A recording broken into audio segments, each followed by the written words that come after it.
Oh, sorry, how long are we going to go for? It'll be around 45 minutes, around that sort of mark. Cool. Right, okay, you good for that? Yep, sounds great. All right. Okay, so we'll just do a pause, and then I'm going to introduce you, and I'm also going to go a little bit back in your history, your education at Macquarie Uni, and a couple of little events from your LinkedIn profile that I dug up.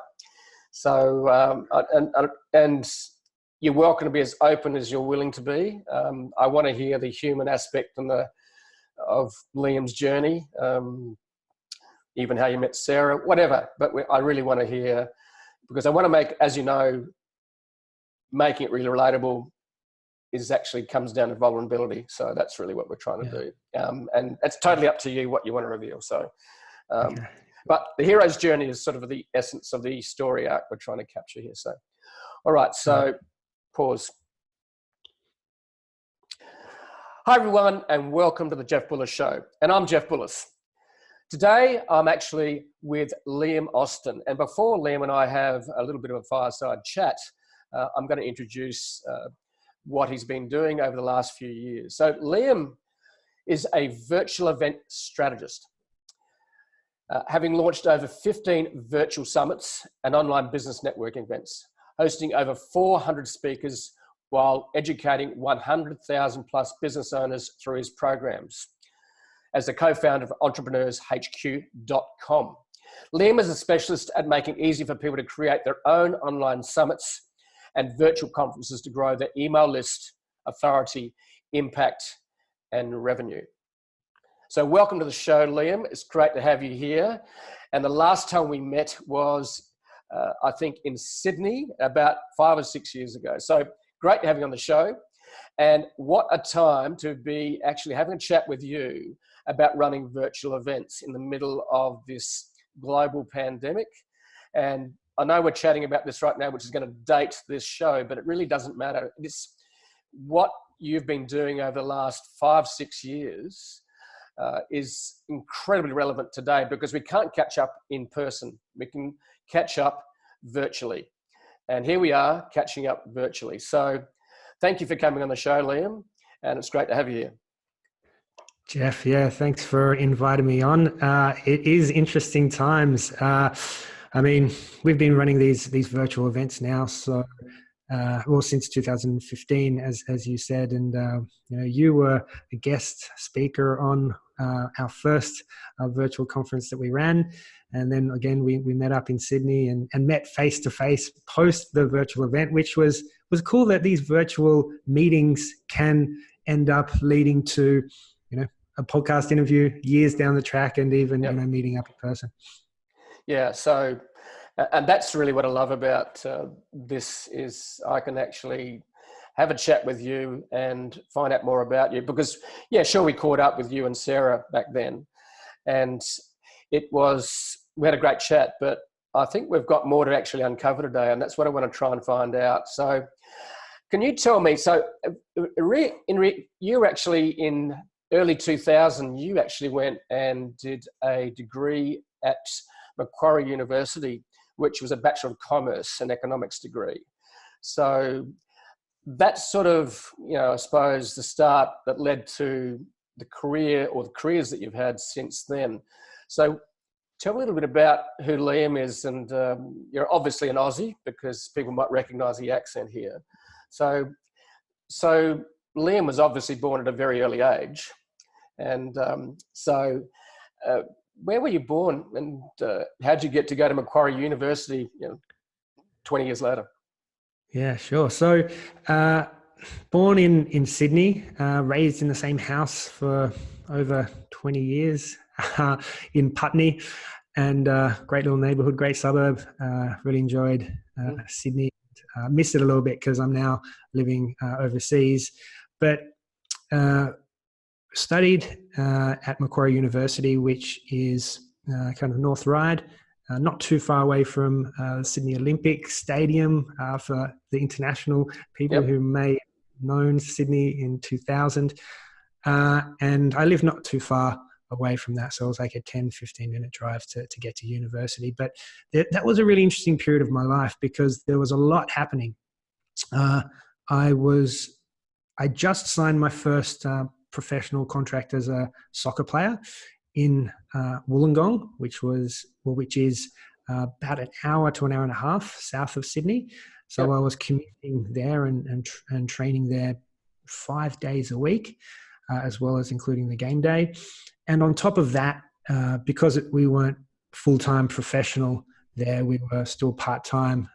The league really didn't really pay enough and didn't have enough sponsors and exposure via media.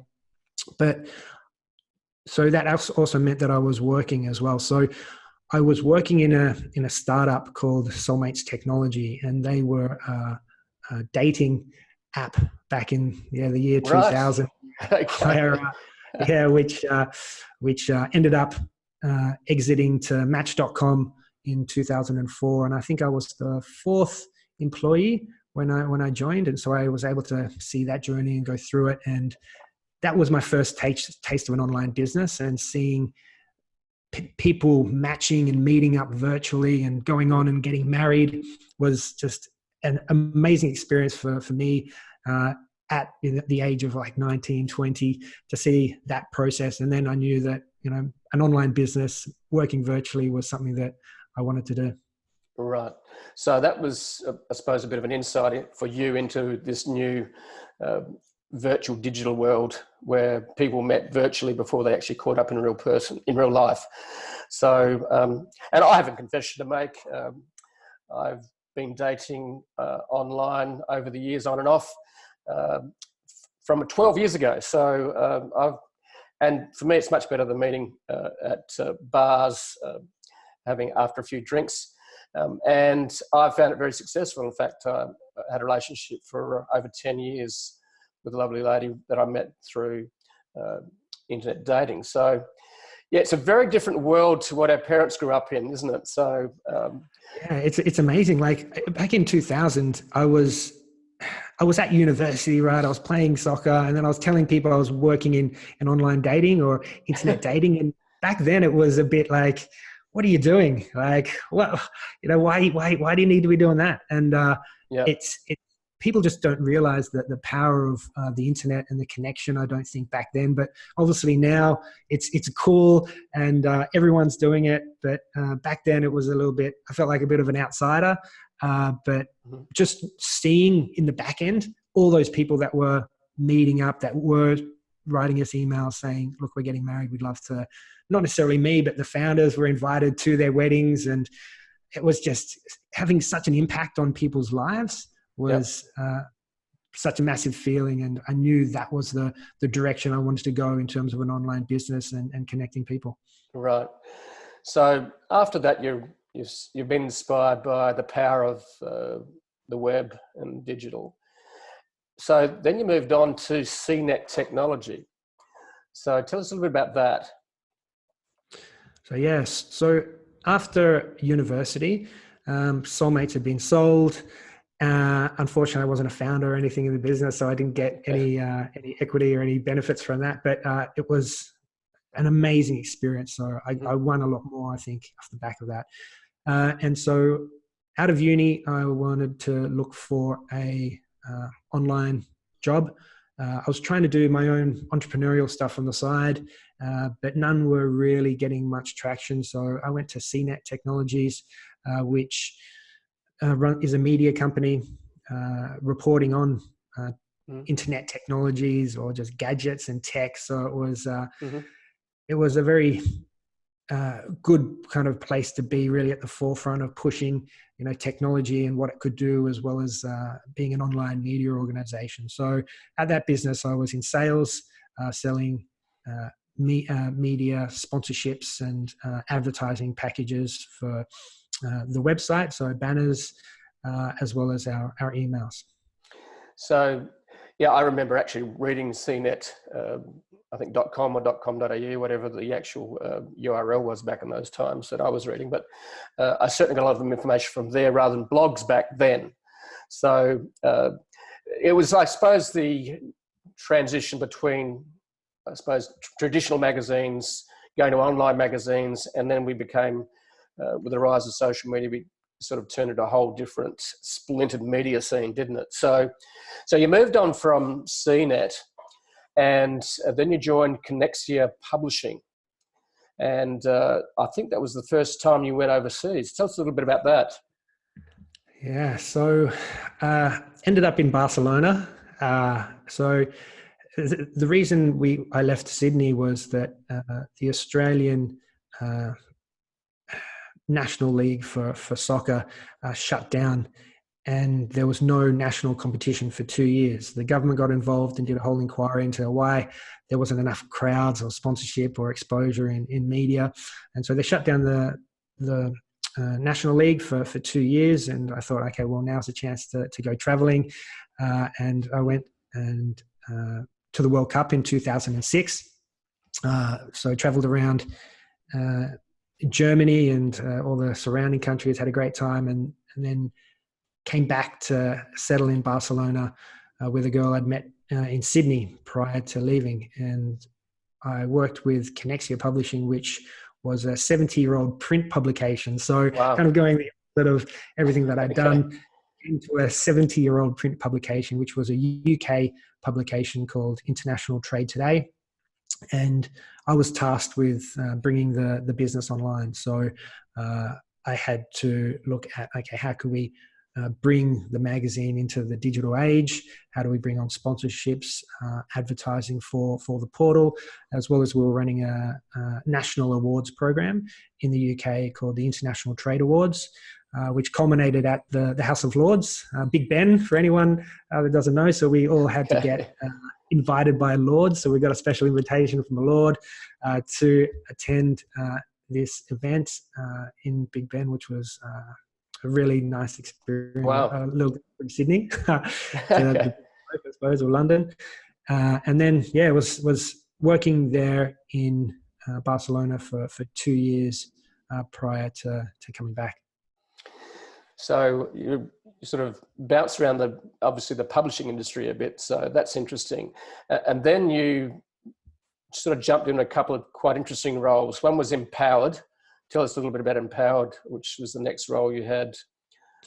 Yeah. So coming back to Sydney, I mean, I had a great experience in Barcelona. I was running a UK business from another country. I was flying back and forth between the UK and Barcelona, doing meetings, and was able to bring on board HSBC as a major sponsor for the event. I think in the first year, and the second year it was Royal Bank of Scotland, wow. RBS. So got some really good, I suppose, experiences and wins on the board there. Came back to Australia, and I was really looking for the right opportunity. And at the time, there was MySpace, and I was in my third interview with them, and pretty much was ready to sign the contract, but the department was saying, "Oh, we just got to put things on hold for a moment." I wasn't quite sure why. Yeah. So in the end, it was because they were failing as a business and they were about to crash and go down. So I was lucky I didn't go there in the end, and I chose Empowered, which was an up and coming startup, small business, which was selling email advertising. And I'd noticed throughout my career that email was super important. It was when you would build your email list was really the median that would drive the revenue, would give you so much returns, and give you that interaction with your audience too. So this was a email focused media company. That's really all they did. They did everything via email. Yep. And so we were selling email packages to all the big brands, consumer targeted brands. And there was 500,000 people on the list on average throughout the few years that I worked there, mm-hmm. which was a pretty great target audience to go out there and sell against, because Absolutely. there wasn't many media companies with that size email list, which opened up a lot of doors to bring in and work with a lot of interesting consumer brands. Right. So that was your first insight into the power of email. You're obviously working in media, and also content obviously was very important. So then So to quickly go into the next steps before we leap into what inspired you to start Entrepreneurs HQ and also Virtual Summit Academy. So you did Fit Warrior. So Fit Warrior sounds like a little bit of a sideshow to what you're doing as I suppose, an athlete in football. So I've always just been entrepreneurial, I suppose. And when I got invited to be a part of Fit Warrior, I was like, yeah, this is a good time to do something entrepreneurial and stay fit at the same time. And as kind of mentioned before, played professional soccer, so I was really into my fitness. And this was an outdoor group training program for people who liked obstacle racing. So like Spartan races, Tough Mudder, those type of races. Okay. We were helping prepare people for those types of races, which was actually really fun because we got to, do some things that maybe the ordinary trainers would not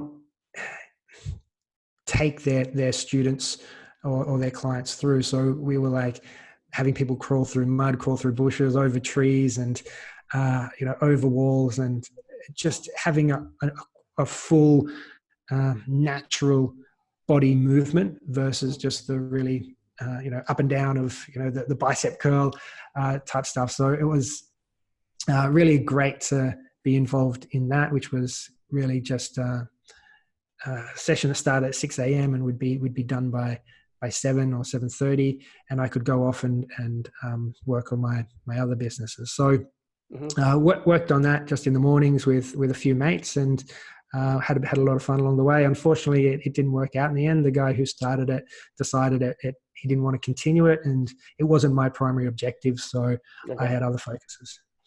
So you've basically been in and out of startups. You worked in publishing companies, and so 2015. So you started Entrepreneurs HQ back then, or was it Virtual Summit Academy? So, or they're both together. One's a training part of the company, is that correct? And the other one is the actual mothership. Is that how it's structured? Yeah, this is really the start of the current journey that I'm on. So I'd met Sarah, who's my partner in the business as well as my partner in life, and we realized that we needed to create an online business in order to facilitate our lifestyles. And by that, I mean, she was from Sweden, I was from Australia. She'd just finished studying at Sydney University and was going to go home to Sweden because her visa was running out. And we really needed to decide then, well, how are we going to make this work? How do we move between, Europe and Australia, see each other's families and stay happy? And, online business, right? It's like the natural choice there. So I'd started a LinkedIn group back in 2008 called the Small Business Network, and I didn't really do too much with it. When I created it, I knew a little bit of SEO. I thought, okay, I'll start this group on LinkedIn. LinkedIn's starting to get a bit of popularity now, and they've just launched this group features. I'll create this group called the Small Business Network. I'll throw in some keywords to attract people, and it's grown into the largest group on LinkedIn for small business owners. Wow. Which is which has been the catalyst to creating this business. And so I said to Sarah at the time, look, I've got this group on LinkedIn. There was just under 100,000 members of that community, and I wasn't doing anything with it, although I was receiving a ton of messages and emails from members of that community asking me why I wasn't doing anything with it and suggesting things that we should or could be doing. And so I interviewed and surveyed those members to figure out, okay, well, what is it that you want? And it turned out that they were looking for connection as well as an ability to network with each other, but learn from each other as well. Yep. So we started bringing in and inviting people from within the group as well as outside the group to do training sessions or webinars at the time to that community. And we were receiving probably around about 100 registrations each week because we were running these webinars on a weekly basis. And you could see kind of like it was a slow incremental kind of growth there with 100 people registering each week. But we noticed that whenever we invited someone to talk about LinkedIn,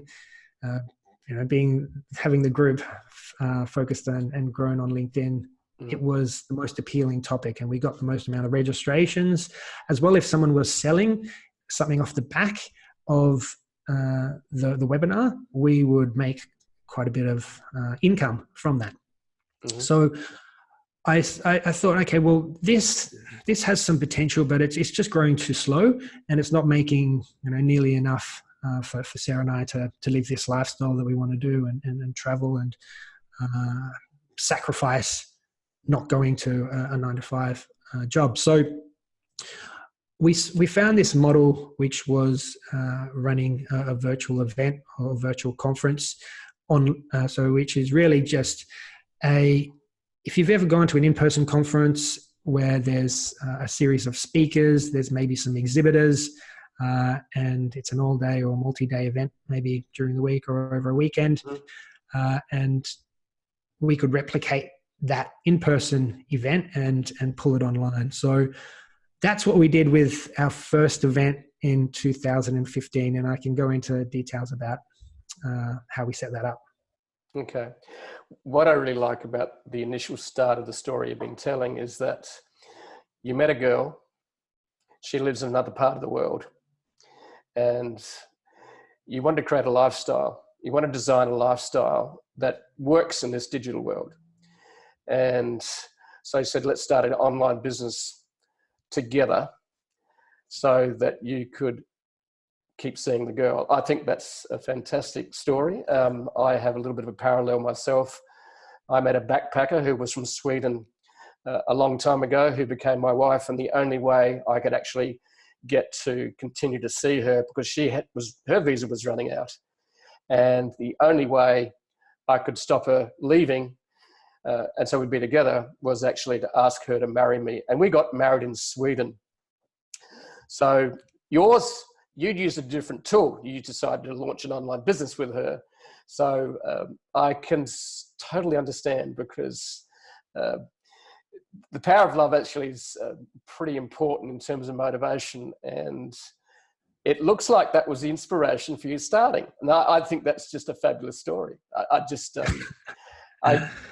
never knew that, Liam. So, and I'm sure there's quite a few people around the world that have fallen in love, whether it's been on the other side of the world where they've been traveling, or they've run into someone who's passing through, and the rest is history for a lot of people. And that's such a great story to hear from you.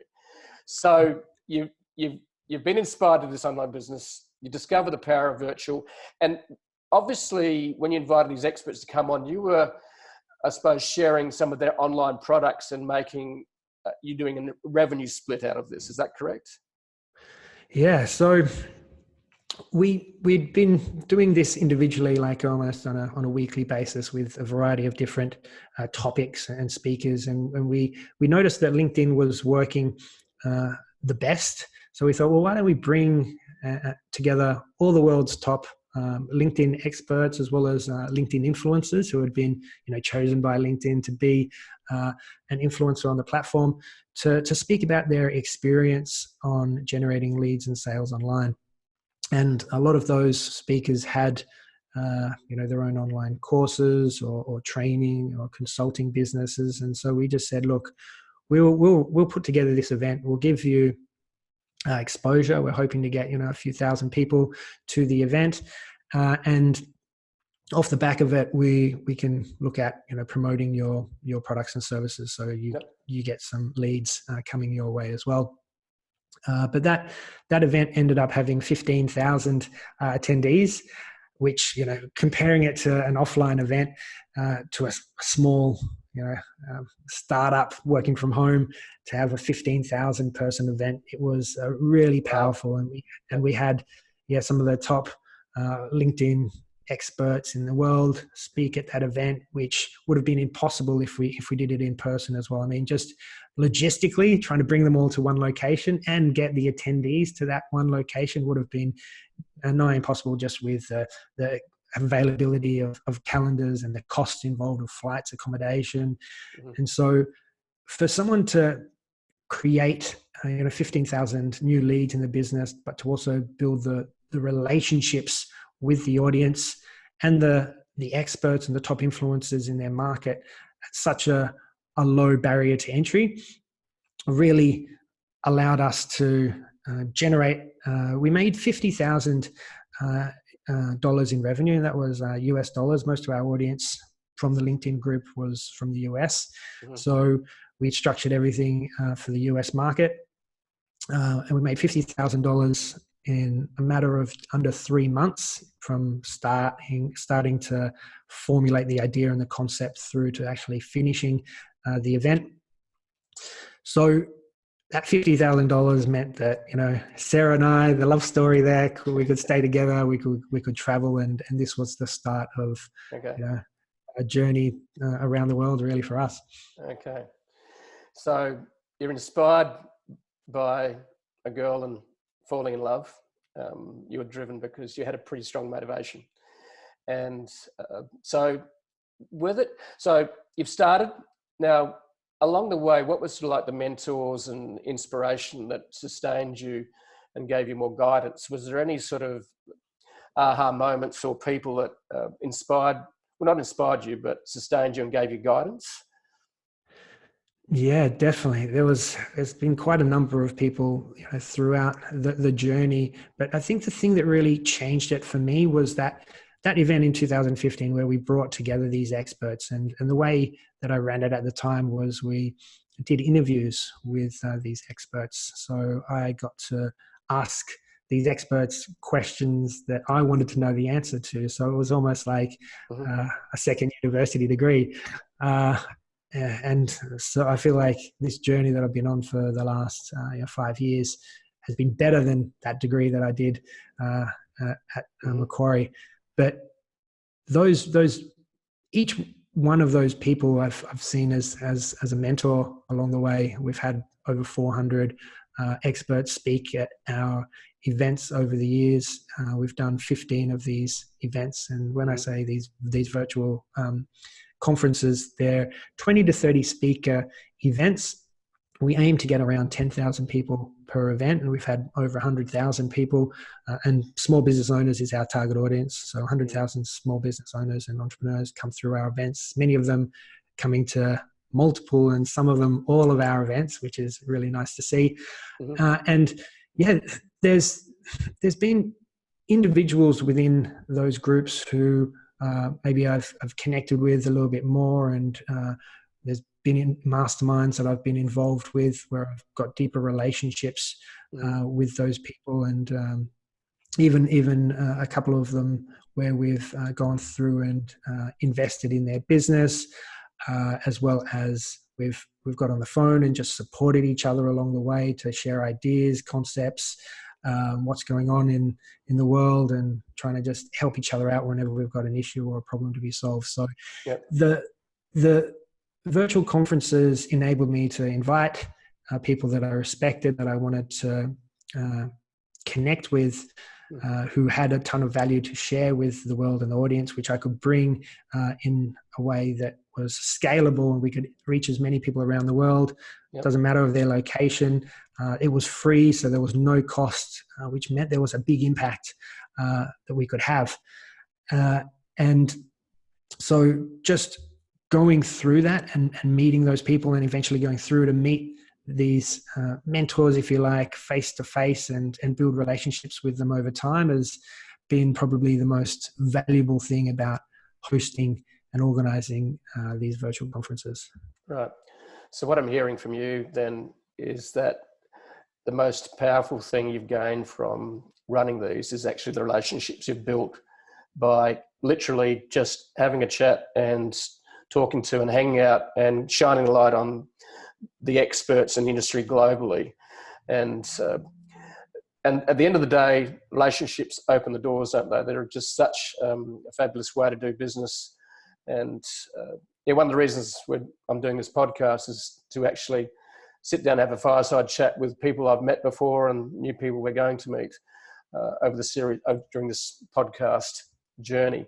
And it's just really interesting to hear from you that the thing you've got most from this has been the relationships that have been nurtured and the opportunities that have come out of that for you. But obviously your goal is also to add value to the world and help people become better small business owners and entrepreneurs, which is great. So being an entrepreneur, as which is what you've done, and also you've been in other people's businesses, but it's not an easy journey, is it? So it can be a lot of challenges along the way. So what are some of the biggest challenges you've struck on this path? Yeah, wow. Where do you start? There's been so many. Like back in 2000, working that startup and seeing all those connections happen and seeing them go through to exit the business, and so seeing all that happen, I wanted to try to see if I could replicate that myself. And so I started many businesses, and 15 years before I started this current one, before I got really any success. So there were so many failures along the way, where the biggest lesson I think that's inspired me, that's kept me going this whole time, was that initial success with Soulmates Technology, and just seeing that journey and being in the back end and seeing how we were bringing together people from all around the world virtually, and like hundreds of thousands of them. We were working with Microsoft, Yahoo, like powering their dating technology sections of their websites. So I could see that like big business corporates were wanting to get in on this as well. And it was really inspiring and inspirational to go through that. So that was the big lesson there, was just like, this can be done. This is possible. The internet is super powerful, connecting people, having an impact, making money, the relationships, all of that was super inspirational. So then it was like, okay, how do I kind of go out there and continue this journey for myself? When I was at Soulmates Technology, I was actually given a white labeled website. So we were white labeling for Yahoo, Microsoft, as I mentioned, and each one of the staff there got their own white labeled dating website. So I had my own dating brand online that I was marketing, and I was using that to learn SEO, right? I was learning how to, change the design of the website and the colors, and most of the back end stuff, like the email marketing, was done by the company itself. So it was really just me being an affiliate partner, if you like, just a white labeled partner of, okay, drive traffic to this website, and we'll handle the rest.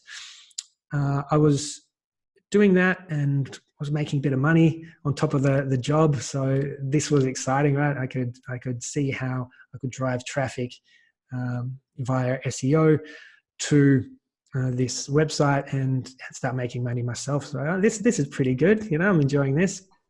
And then Overture at the time, which was similar to what Google search terms, Google Ads is now. Overture got bought, I think, by Yahoo at the time, and I was paying for ads on Yahoo and some of the other websites. So search ad placements. So as I said, similar to Google Ads now, and I was one of their first customers. So I learned about search advertising really early on. So that must have been 2002, 2003. So this gave me, like a building block, a bit of a foundation of seeing what was really possible. And one of the big lessons from that was learning to watch my numbers, because one of the big mistakes I made then was I was advertising on Overture, and I threw a bit of money at it, and it was probably a bit more than I was comfortable with. But I also had my biggest month in terms of revenue, and I wasn't looking at my numbers enough to decide, okay, this is something that I can scale. If I keep throwing this money at it, I can keep generating this amount of revenue.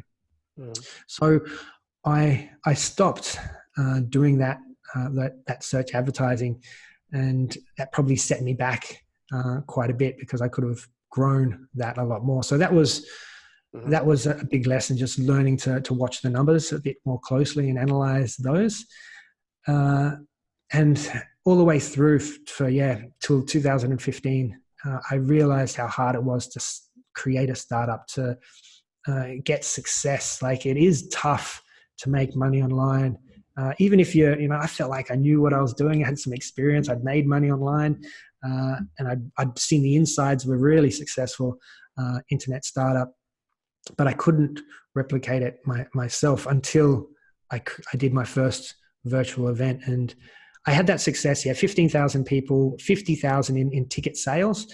And from there, I was just like, you know what? We need to replicate this and see if we can do similar numbers. Like, see if this is not just a fluke, but it's something that can be replicated and we can grow from this. So we did our second event quite quickly after the LinkedIn Success Summit. And that was the Email Success Summit. And the reason we went from LinkedIn to email was that a lot of the experts were talking about how LinkedIn was a great place for prospecting, to meet new people. But if you wanted to convert them into customers, into clients, you need to take them off LinkedIn, get them into email, or get them into a meeting, whether it's a virtual meeting or a face-to-face meeting. So we ran the Email Success Summit. From that event, I think there was 13,000 people.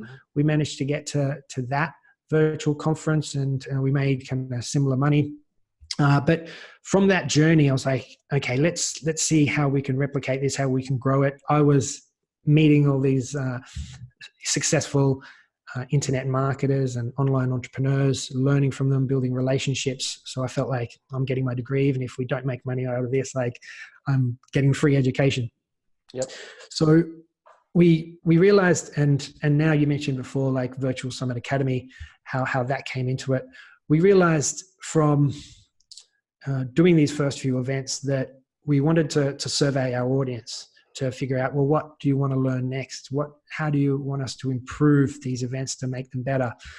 And that's another big lesson, you could say, where we had this group on LinkedIn. They were, not really getting much help from the organizer, the owner of the group, until I surveyed them, and they told me that they wanted to connect, they wanted to learn from each other. So then that led to our first virtual conference. From there, we would survey them again, and they'd give us feedback that, okay, these are the type of topics we want to learn. This is what we were struggling with. So we got that information. We were able to make decisions on, well, what are the other events we want to do? What other types of services or products could we provide that would solve some of their major problems? So that led to Virtual Summit Academy. A lot of the audience we had could see the success we were having with our virtual summits. We were building an email list. As I said, now it's well over 100,000. We were able to grow our brand or my authority as the host, which enabled us to increase our conversion rates for any sales that we were making, because we had a more trusted brand. People, know, like, and trust us. We had relationships with these experts that we could, lean on for support when we needed it. We could also help them when they needed it, and grow that partnership and that relationship.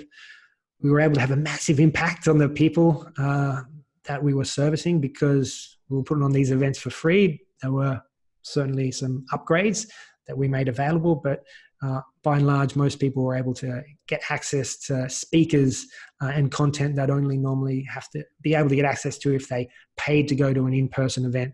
So they would have to pay for the ticket, flights, accommodation, time away from the family, and so forth. So we saw all that coming in. And then on top of that, the revenue that these businesses were making, that these events were making for us.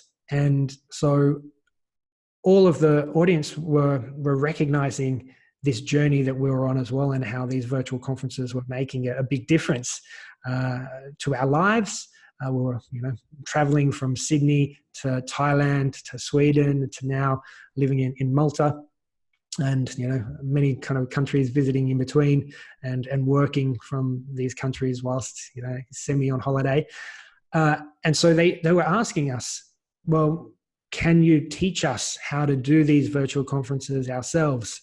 And I was like, kind of pushing back at the time, because as we've gone through this journey, talking with you and you bringing up my history, I have worked a lot in media organizations. So I thought that I wanted to create a media brand. I wanted to create a large audience and bring in advertising and sponsorship. I mean, that's really had been my life prior to that.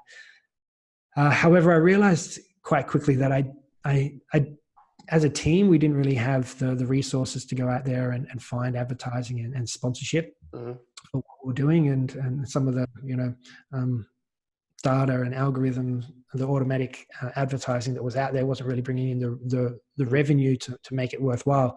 So we had to kind of put that to the side.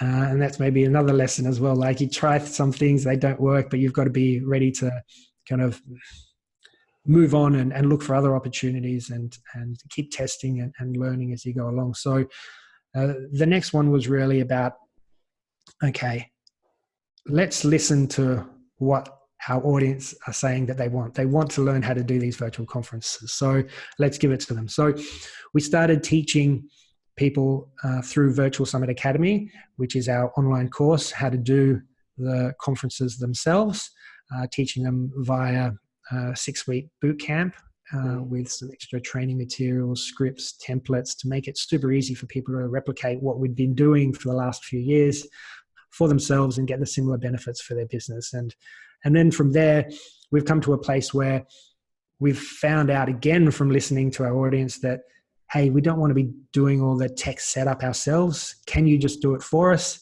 So now we do a lot of done-for-you services where we actually help build, create, plan, strategize people's virtual conferences and integrate it into their existing business if they have it, and their existing upsells and higher priced products and services, but also for businesses that are just starting. Yeah. So your timing at this point in the world's history, which we're going to look back on down the track and going, this was a moment in time that is going to transform the world. And you've actually created a whole skill set and a training program to actually run virtual events, because every live event now is literally being cancelled globally. I think the numbers I've heard in America, there's 33,000 conferences a year just in the USA alone. Now, almost all of those are not going to operate, especially over the next 6 months, and maybe even longer, 3 months, 6 months, we don't know. So you're providing the expertise. And as we know, a lot of us don't know, is that, because a lot of us don't know what we don't know. And the reality is that what you're dealing with when you're running a virtual conference is a lot of moving parts. For example, I've put off launching this podcast for over 3 years. I'm sort of a slight bit of procrastination. I had the equipment sitting in the cupboard, and it never saw the light of day until earlier this year. So, and I knew that because I've been working in this digital space as well since I launched the blog and the website back in 2009. I knew there's going to be a lot of moving parts, and I'm going, God, this is going to be tough to manage. So today I have a team that can help me do that. And what's great to hear is that you can actually provide a done-for-you service that helps people launch these events, because you've been through the pain of a speaker starting to talk and it's not actually working, or their audio doesn't work, or their video doesn't work, or the email you sent out just didn't get delivered or something. So I'm sure you've struck enormous amount of challenges and problems over the years. So what are the biggest issues you find for people that want to launch a virtual event? Yeah, there's a few different parts to pulling together one of these virtual conferences. Mind you, there's a lot less organization than an in-person conference, but at the same time, there is a lot of moving parts to make it work. I mean, compared to an in-person conference, we don't need to book a conference hall or a meeting room well in advance. We don't need to organize the catering or the staff. I mean, all those expenses like upfront, we don't have them virtually, so we can really spend that money towards maybe marketing and creating an awesome experience for the attendees.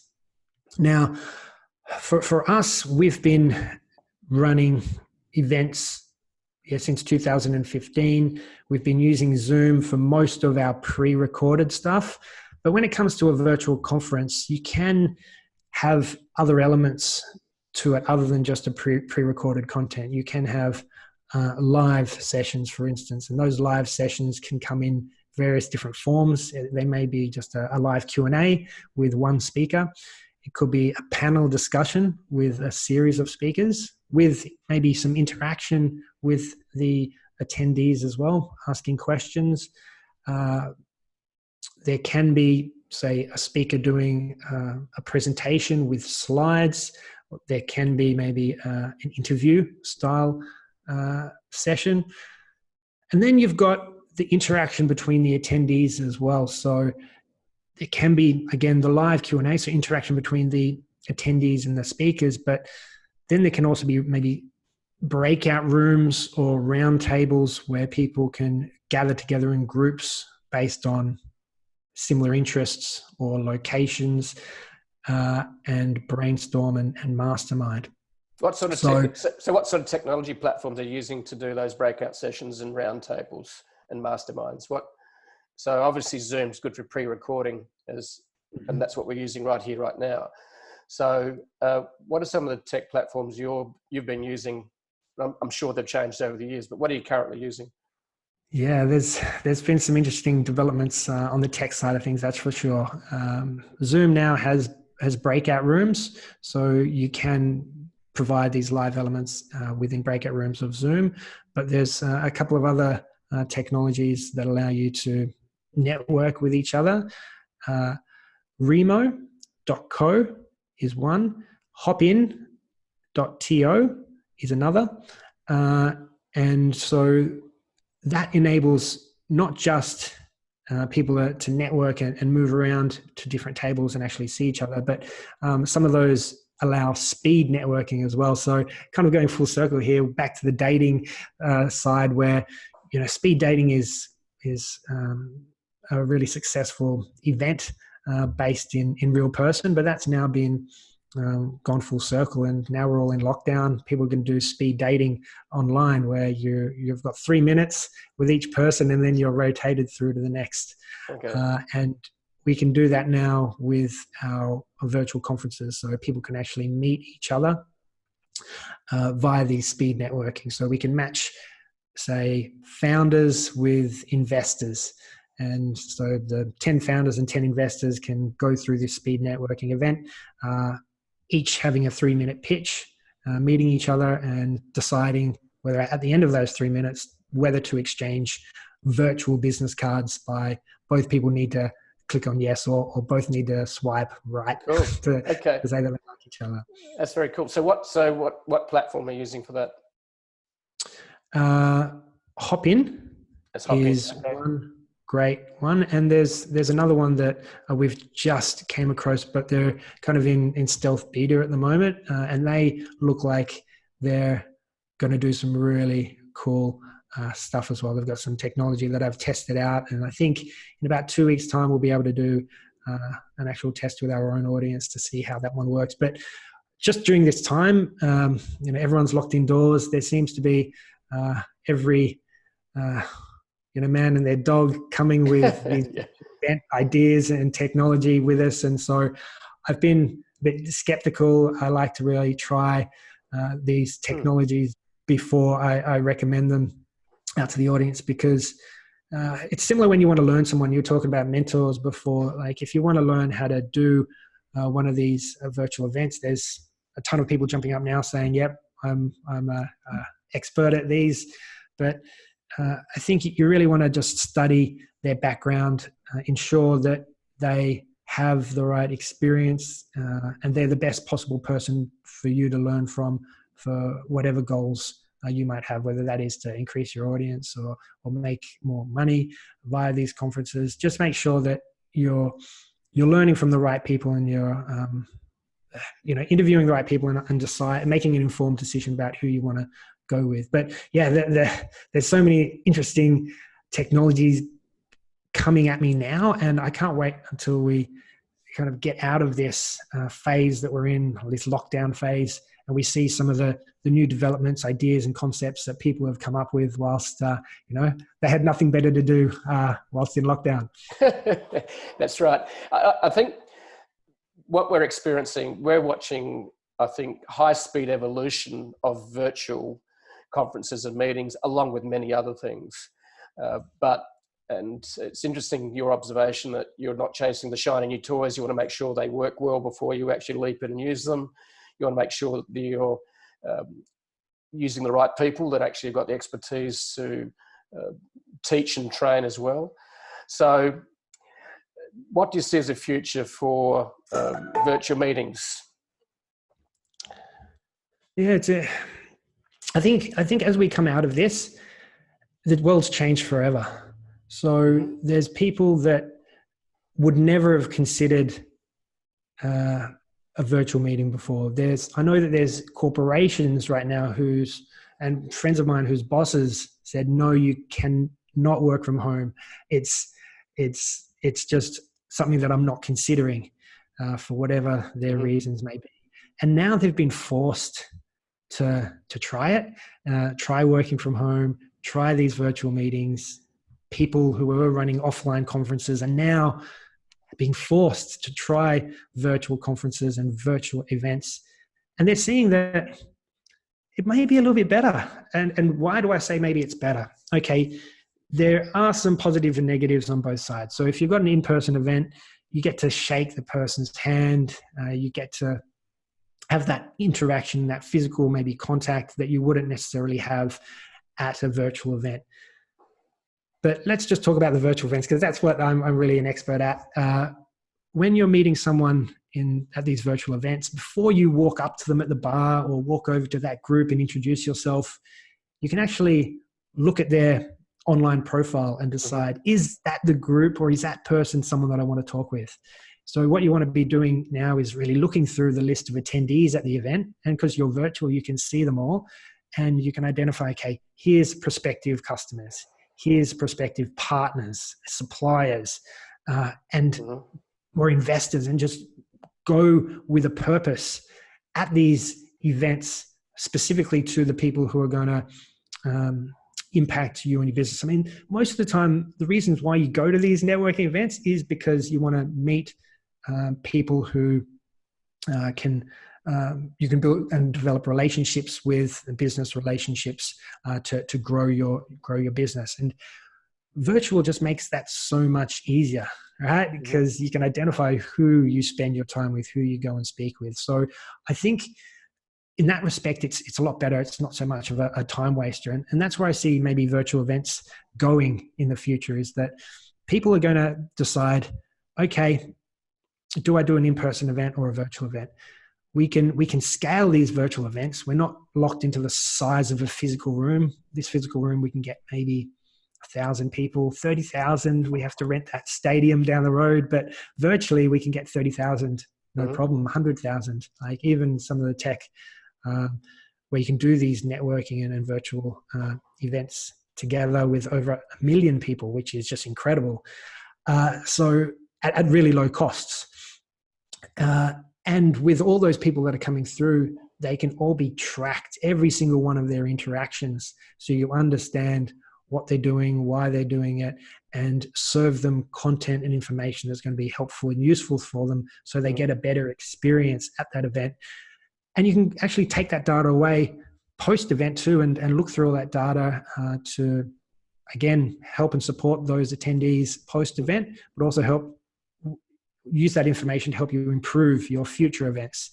And so all those data points that you get access to with a virtual event, you just don't get or you don't know with the in-person conferences. So I see many more corporations, small business owners, people who just want to bring a community together that are doing maybe these in-person events will consider doing both an in-person event and a virtual event. Or if they're looking to build a global community, they can look to opt for just doing a virtual event, whereas prior to this, they may never have considered it.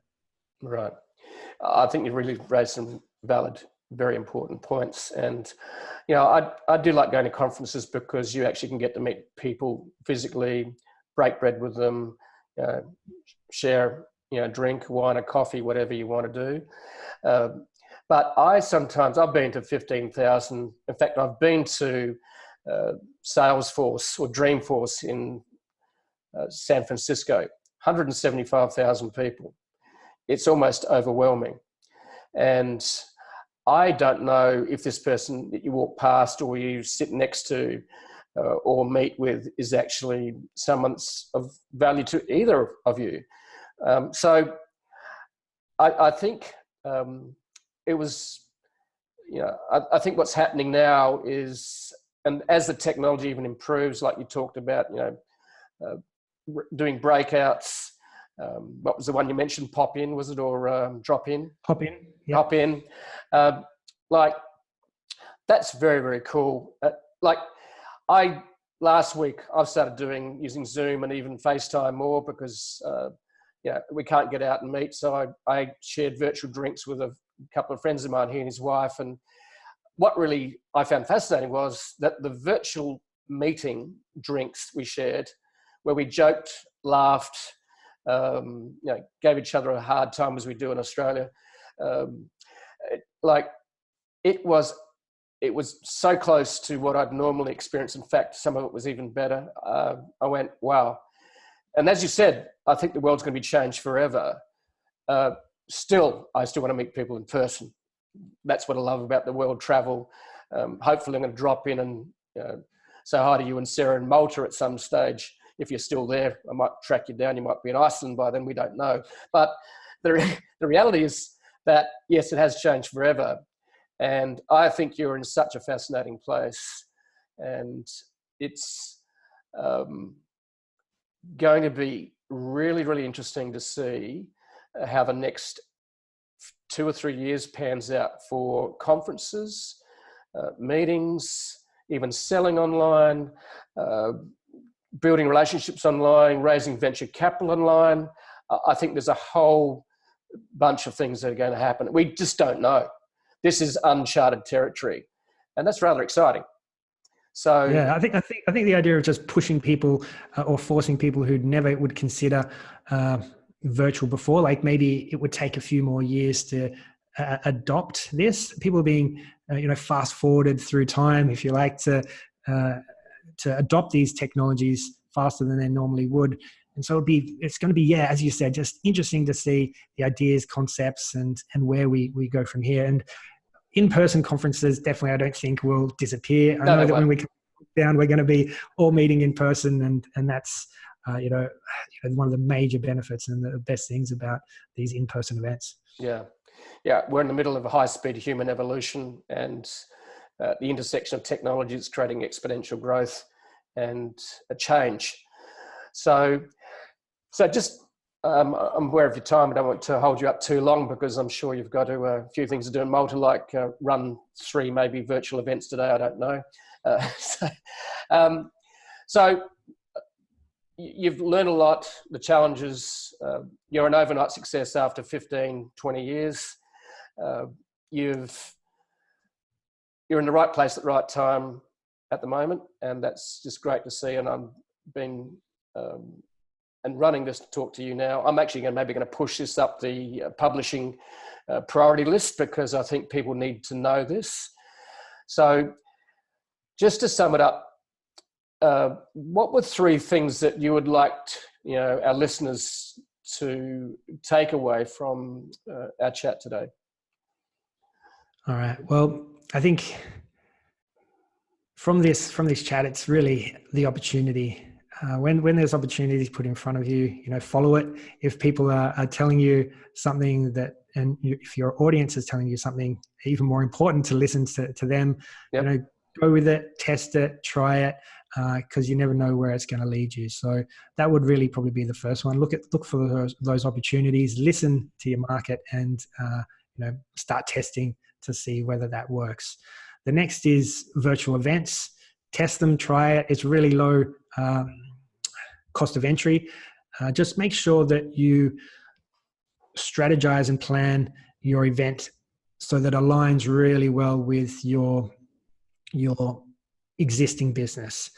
Mm-hmm. How do you do that? Just very quickly, we want to look at, well, what is the main product or service that you're selling, that high ticket item, and now we work our way back from there. So we know the high ticket item, hopefully it's existing, it's selling really well, we know who our ideal target market is for that, and then we work our way back to say, all right, well, this virtual conference, how do we attract our ideal prospects for this high ticket item?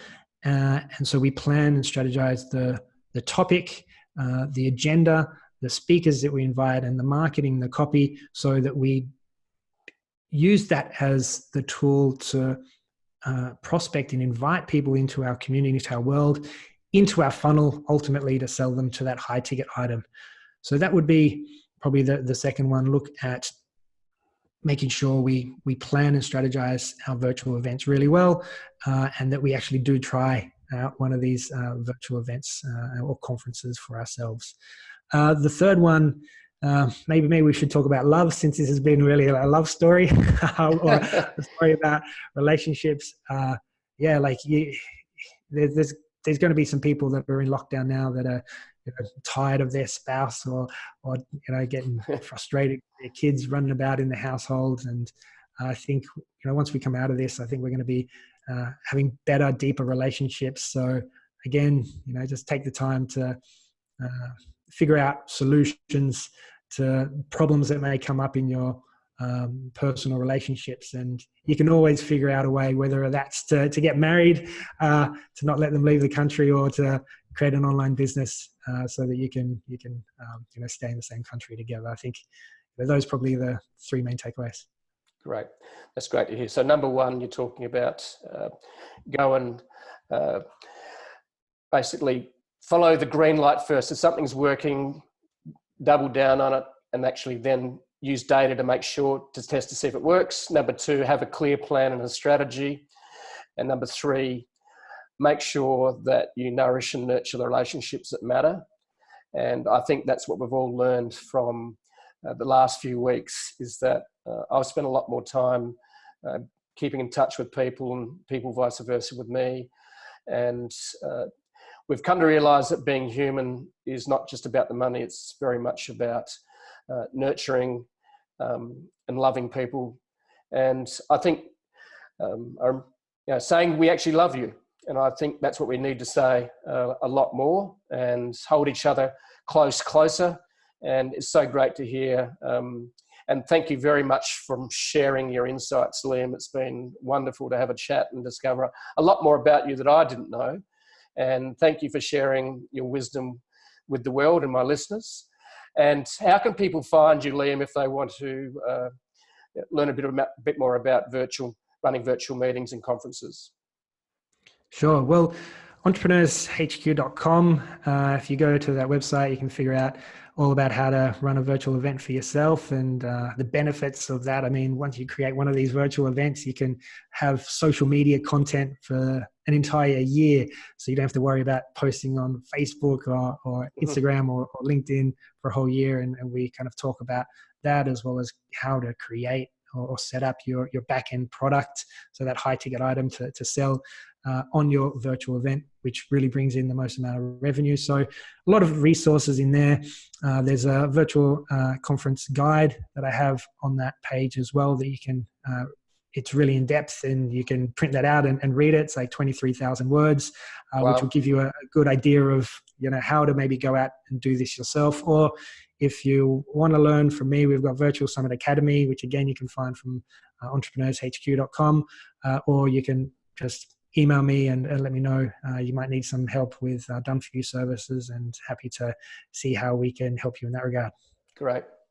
Thank you, Liam. It's been an absolute joy to actually have a chat with you. And I think a lot of our listeners are going to take a lot away from today's actual chat. So thank you very much. It's been an absolute pleasure. Thank you, Jeff. Appreciate it. Thanks, Liam. That was great. it was really, really good. I loved it. So, You got me to open up a lot more than I normally do, mate. mate, Yeah, I shared a lot. well, so part of what I want to do here is the challenge for me as a listener is I've got to ask better questions. So thank you very much for opening up and sharing. I think you revealed your failures as well as your wins, and people will identify with that. I can promise you. You know, Brené Brown and the power of vulnerability. I discovered that 6-7 years ago, and I went, wow. Trying to appear strong and having a big ego and going, I know everything, is just bullshit. So the reality is that we need to learn from each other, and we need to learn from mistakes. And obviously you had a degree, but what you've done is you actually learnt by doing. And I think that's the thing that really excites me, is that, and encourage everyone to just, done is better than perfect. And it's really fantastic. I'm mostly going to push this up the priority. As I said to you, I think people need to hear this. We'll put you in front of my listeners sooner rather than later, I think, because cool. because this is something I learned a lot today. And the podcast, for me, the reason I started it was essentially to build relationships, and out of that, the rest will follow. I know that. I have no doubt. Definitely. And it's happened for you, as you've explained and talked about. So, I feel like conferences and podcasts very, very similar. I mean, a lot of our clients are podcast hosts as well, but like you've got, such a similar, setup, right? You've got all the equipment there. You're reaching out to experts. The only difference is like the format of the marketing, the delivery of it, really. Yeah. So I'm glad you're doing that. Yeah, things will probably change a lot for you too, which will be in a positive way, of course. Yeah, well, I'm actually, I've been in the blog a long time. I was getting a little bit tired. I needed reinvigoration, needed a pivot. I needed to evolve it. And I was going to start it, this year, but it was a long lunch before Christmas with Aaron Aegis and Ben Pirry from Sydney. Aaron was over from Singapore, that's where he's based now, and he said, I'm doing these, generating a lot of leads, but he said, mate, it's just so good. And he shared with me a resource from, I think, Sweet Media or something out of the US, where they had a 32-page ebook. But I decided not to use their service because it was so expensive out of the US, but they had a great ebook, just like you said, you shared. And I said, I want to develop the expertise in-house. I don't want to outsource it. So all I've got outsourced is a audio editor out of the Philippines. So I wanted to build the expertise within. And I've had to go through the hoops myself. I've had to, my first podcast, I had to reschedule the next day because I couldn't get sound working. So, and as we know, that shit happens. It does. Yeah, I mean, are you doing a lot of your interviews with people in the US, or like what's the kind of market? I'm targeting people I've actually met on the journey so far. I wanted to do the crash test dummy stuff with people that I knew so that they would be gentle on me if we didn't work. So I've interviewed Australians. In 1 week, I interviewed an Englishman, a Frenchman, and an American. Sounds like a bar joke, really, but I've interviewed an Indian. I've interviewed a New Zealander. So now I've interviewed a sort of Maltese in a way. So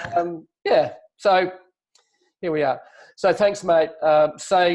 Give my love to Sarah, and so good to see your smiling face and great to see you designing the life that works for you. And thank you for sharing the love story. That's pretty cool. Yeah, cheers, mate. Yeah, it was good to. I forgot that I'm pretty sure when we met in Balmain, you mentioned that you had a Swedish wife. So it was good to be reminded of that. And it's similar. Sounds like based on what we learned together, like about our journey, sounds like it's been a similar kind of period of time in our lives, which is interesting for sure. Yeah. love is a very powerful thing in so relationships. So, Yeah, absolutely. all right. Absolutely. Okay, Liam, Well, good luck with have a all great this, day. mate. All right. Okay. Have a great day. Yeah, appreciate it, mate. Yeah, you too. Enjoy it. Okay. Ciao, See lad. ya. Bye-bye. Bye. Bye.